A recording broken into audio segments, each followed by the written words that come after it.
என்ன செய்ய மாட்டாரு? இடைவிட மாட்டார். ஆனால்தான் இந்த கண்களை மூடி இந்த காதுகளை மூடுவோம் என்று சொன்னால் தேவனை பார்க்கும்படியான ஆவிக்குரிய கண்கள் திறக்கப்பட்டு தேவன் ஆவியானவரோடு கூட சம்பாஷிக்க முடியும். நாம எப்பொழுதுமே ஒரு காரியம் எனக்கு ரொம்ப இஷ்டம் அப்படின்னா, நாம் குழந்தைகளை போல இல்லாமல் ஏதாவது ஒரு காரியத்தை ஒவ்வொரு வாரமும் நாம் படித்துக் கொள்ள வேண்டும். அதை நாம் பிரயோஜனப்படுத்துவோம் என்று சொன்னால் கர்த்தர் நம்முடைய காரியத்தை கேட்கிறவராயிருக்கிறார். எரேமியா தீர்க்கதரிசி புத்தகம் 5ஆம் அதிகாரம் 3-4 வசனங்கள். இது எனக்கும் உங்களுக்கும், இது எனக்கும் உங்களுக்கும் பிரயோஜனமாய் இருக்கட்டும் என்று சொல்லி நான் இந்த வசனங்களை உங்கள் முன்பாக வைக்க விரும்புகிறேன். இந்த வசனத்தின் சாராம்சங்களை நீங்கள் பார்ப்பீர்கள் என்று சொன்னால் மிகுந்த காரியங்களை இது கொண்டு வரும். கோவிட் வருஷம் 2020 எத்தனை பேருக்கு கெட்டதா இருந்தது என்று தெரியவில்லை. ஆனால் இந்த வருடம் முழுவதும் தேவன் என்னோடு கூட நடந்து பெரிய அற்புதங்களை செய்தார். அதற்காக நான் கர்த்தரை ஸ்தோத்திரிக்கிறேன். என்னுடைய அற்புதம் என்னை பொறுத்தவரை என்னன்னா, பெரிய எனக்கு வந்து ஒரு வீடு வந்துச்சு, இல்லை லோன் வந்துச்சு, அந்த அற்புதங்கள் இல்லை. நான் இயேசுவை இன்னும் தாராளமாய் அறிந்து கொண்டேன். என்னுடைய ஆசை தேவனுடைய வார்த்தைகளை கேட்பது மாத்திரமல்ல, அதன்படி நிதர்சனமாய் செய்ய வேண்டும் என்று சொல்லி நான் வாஞ்சிக்கிறேன். செய்ய வேண்டும் என்பதில் நான் உறுதியாய் இருக்கிறேன். ஆகினால் இந்த வசனங்களை நாம் வாசிப்பதனுடைய நோக்கம் இதை நாம் செய்ய வேண்டும். ஆறுதலான வசனங்களை கேட்கிறோம், அது நாம் வளர வேண்டும். இந்த வசனங்களை நாம் செய்ய வேண்டும். அப்பொழுதுதான் சிறிய குழந்தை, ஒரு குழந்தை வந்து பாலே குடிச்சிட்டு இருந்தா the child will be mentally retarded. அது வந்து மூளை வளராதுங்க, மூளை வளராது. இன்னைக்கு நம்ம 100%ல நாளைக்கு உட்கார்ந்துருக்கவங்க 99% நம்ம எப்படி இருக்கிறோம் தெரியுமா? குழந்தைகளாக தான் இருக்கிறோம் ஆவிக்குரிய வாழ்க்கையிலே. என் உள்ளான மனுஷன் வனமையிலே விடப்படவில்லை. என் உள்ளான மனுஷன் நம்ம சின்னதா குன்றி போயிட்டு ஆஃப் சின்னதா ஒரு ஒண்ணு தெரியாம குழந்தைய மாதிரி தத்துவத்தை நடந்துகிட்டு அப்படி அல்ல.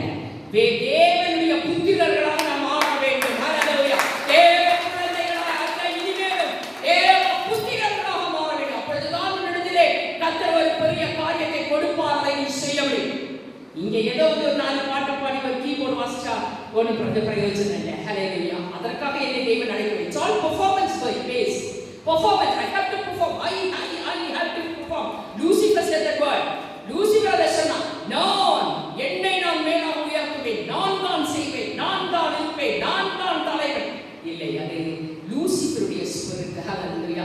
இயேசு சொன்னார், நான் உங்கள் கால்களை கழுவினது போல நீங்களும் உங்களுடைய பிள்ளைகளை கழுவுங்கள். எவனொருவன் தன்னை கால் கழுவுவதற்கு ஒப்புவிக்கிறானோ அவன் நான் முடியவில்லை நினைக்க முடியும். ஹல்லேலூயா. எரேமியா 5ஆம் அதிகாரம் 3-4 வசனம். யாரா? கர்த்தாவே, கர்த்தாவே, உம்முடைய கண்கள் சத்தியத்தை அல்லவோ நோக்குகிறது. அவர்களை அடிக்கிறீர், ஆனாலும் அவர்களுக்கு நோகாது. அவர்களை நிர்மூலமாக்குகிறீர். ஆனாலும் புத்தியை ஏற்றுக்கொள்ள மாட்டோம் என்கிறார்கள்.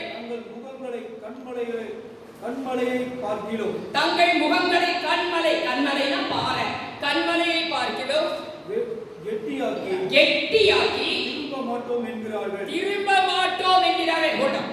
என்ன சொல்றாங்க? உம்முடைய கண்கள் எதை நோக்கி கொடுக்குது? தேவனுடைய கண்கள் சத்தியத்தை நோக்கி கொடுக்குது. வாய்க்கற சொன்னா எதை நோக்கி கொடுக்குது?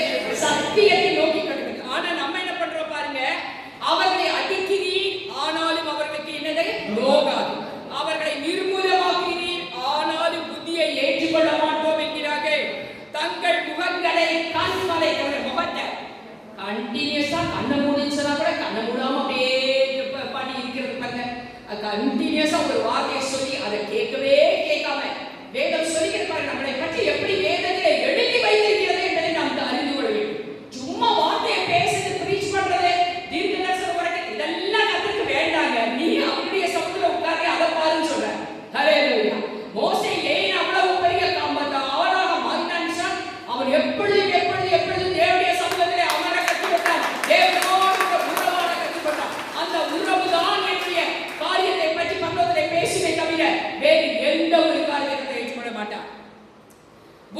ஆனாலும் புத்தியை ஏற்றுக்கொள்ள மாட்டோம் என்கிறார்கள். தங்கள் முகங்களை கண்மலையை விட கெட்டியாக்கி திரும்ப மாட்டோம் என்கிறார்கள். அப்பொழுது நான், இவர்கள் நீசராமே, இவர்கள் மதி என்று சொன்னால் என்ன? மதியற்றவர்கள் அப்படின்னா என்ன? அறிவில்லாதவர்கள். இங்கிலீஷ்ல அது எப்படி போட்டிருக்கு?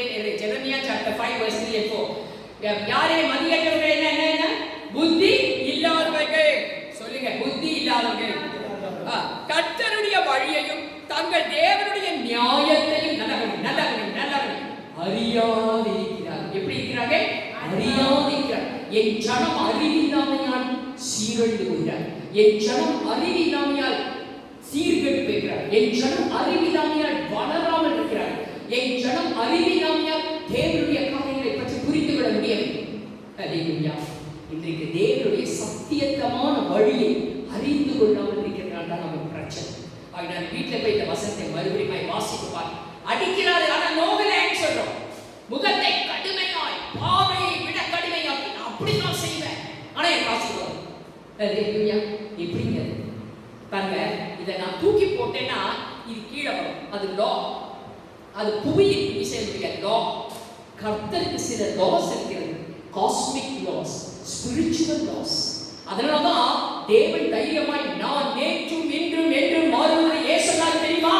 இந்த ஸ்பிரிச்சுவல் லாஸ் அதனுடைய வேலைகளை செய்து கொண்டே இருக்கும். அவர் இதை இடைவெளி வேண்டும் என்ற அவசியம் இல்லை. அவர் என்னை விட்டு விலக மாட்டார், என்னை விட்டு விலக மாட்டார். நான் தான் விலகி போறேன். அல்லேலூயா. நான் தான் விலகி போறேன், அவர் விலக மாட்டார். ஏன்னா அவருடைய லாஸ் ஆர் இன் பிளேஸ், அவருடைய principles, patterns are in place. அது தன்னுடைய வேலையை செய்யும். ஸ்பிரிச்சுவல் லால அவர் இங்க என்ன எழுதி வச்சிருக்கிறாரோ அதுதான் நடக்கும், வேறு ஒன்று நடக்காது. என்னோட கூட திருப்புங்கள் யாத்திரையாகமம் புத்தகம் 34 அதிகாரம். போன வாரம் நான் அதையே எடுத்தேன். முதல் காரியத்தை மட்டும் நான் பார்த்து முடித்து விட்டோம். அதிகாலையில் என்னது போன வாரம் பார்த்தோம்? அதிகாலை. சரி, நல்லா இருக்கு. இது ஒரு சின்ன எக்ஸசைஸ். இதுக்காக எனக்கு கோச் எல்லாம் கூடாது. இந்த வசனம் கேட்டுட்டு இந்த வசனம் காதுல ஒலிச்சிச்சு, அதனால அதிகாலையில நான் நிறைய நாள் எழுந்திருச்சு ஜெபம் பண்ணேன் அப்படிங்கிற மட்டும் கரங்களை உயர்த்தி பார்க்கலாம். Praise the Lord. கரங்களை தட்டி கரங்களை தட்டி கரங்களை தட்டி. இந்த 2-3 பேருக்காக கர்த்தரை நினைக்க வைக்கிறார். கர்த்தரை சொல்லிக்கிறேன். ஹல்லேலூயா. ஹரி அதிகாலையில் என் முகத்தை தேடின மரியாதை வாழ்க்கை மாறவிட்டார். ஹல்லேலூயா. யாரை கேட்கிறார்? ஏன் நடுநிலை கேட்க மாட்டார்? நீ அவருக்கு காத்திருக்கும் பொழுதுதான் அவருடைய வார்த்தையிலிருந்து சில வார்த்தைகள், அந்த வார்த்தையை கேட்கறதுக்கு தான் கண்ண மூலம், அந்த வார்த்தையை துல்லியமா கேட்கறதுக்கு தான் காலையில. ஏன்னா எல்லாம் அமைதியா இருக்கிற அந்த நேரத்தில் கர்த்தர் எழுந்திருவார்.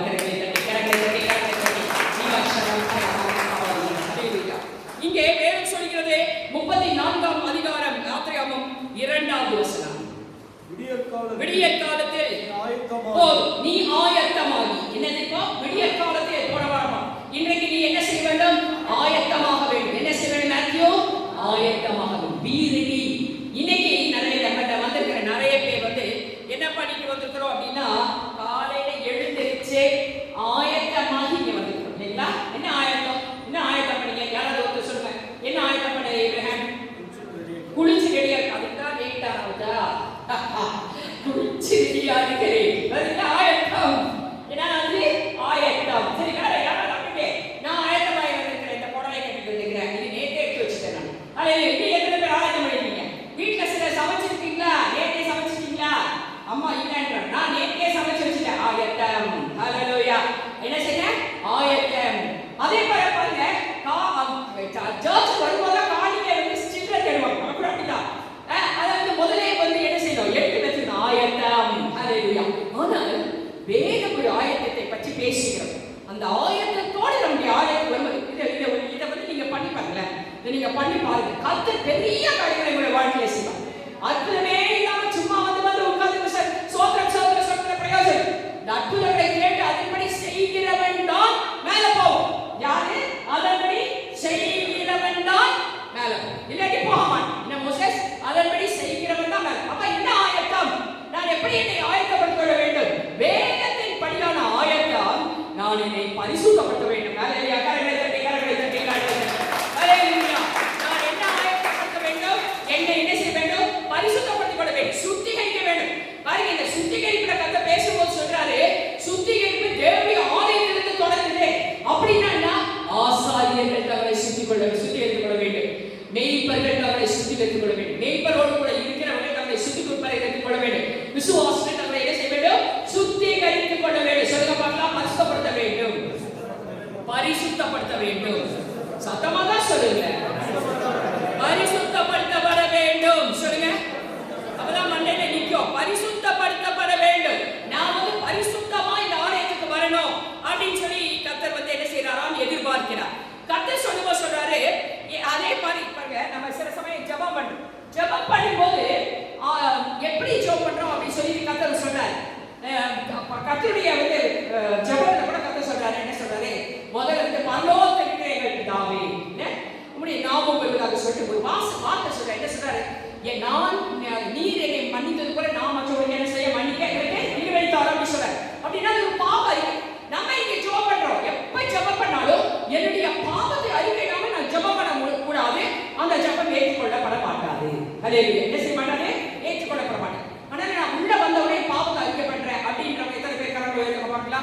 நான் இந்த ஆலயத்துக்குள்ள வந்தவுடனே என் பாவத்தை நான் அறிக்கையிடுறேன் அப்படின்றவங்க வெரி குட். அப்ப நீங்க அதுக்கப்புறம் பண்ற ஜெபத்தை கர்த்தர் ஏற்றுக்கொள்வார்.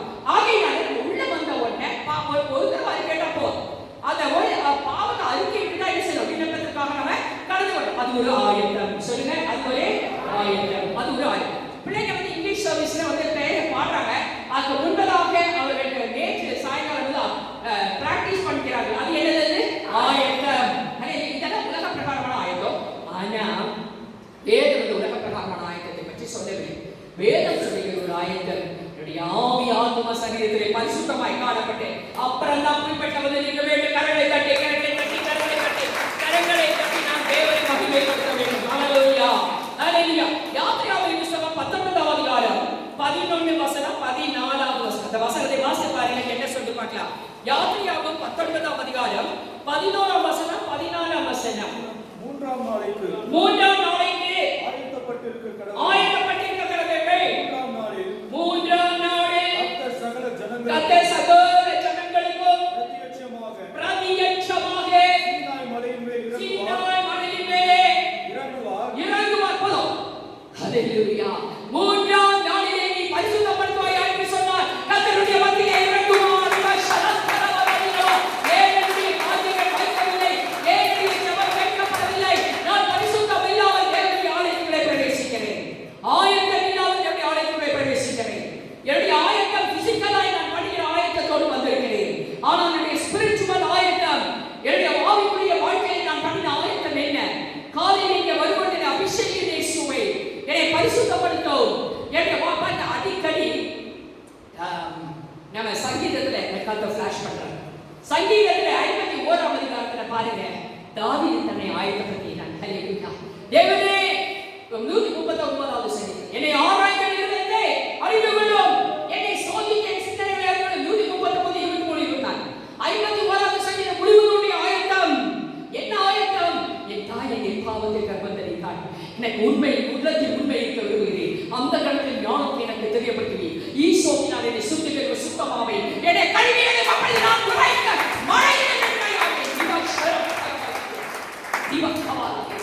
என்னை கழுவியதை உரைத்த மழையின் வெண்மையாகும். ஹalleluya. அவருடைய ஏங்கல்கள் அவருடைய இருதயத்தில் அவங்க கூக்குரலுக்காக நான் சுத்தமா இருக்கணும். என் தேவனுக்கு உகந்ததாக நான் சுத்தமா இருக்கணும்.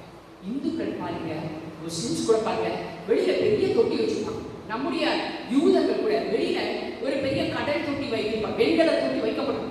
அதுல தண்ணி முழுசும் நிரப்பிப்பாங்க. அதுல வந்து கைகள் கால்கள் எல்லாம் கழுவிட்டு தான் ஆலயத்துக்குள்ள வைப்பாங்க. ஏன்னா வெளியில இருக்கிற காரியங்கள் உள்ளே மகா பரிசுத்தர் இருக்கிறார். யார் உள்ள மகா பரிசுத்தர்? யார் உள்ள மகா பரிசுத்தர்? உள்ள வந்து காலை தூக்கி வச்சுட்டு கால தேவனுக்கு காமிக்கிறதுல மகா பரிசுத்தம்.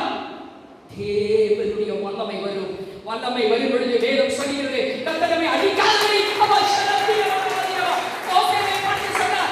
ஓகே, நீ பரிசுத்த பூமி, உன் காலில் இருக்கிற பாதரட்சை கழற்றி போடு. அவுஷா. அது ஏதோ இந்த காலில் இருக்க பாதரட்சை இல்லையா, உன் நடக்கையை சரியா பண்ணிடுவாங்க.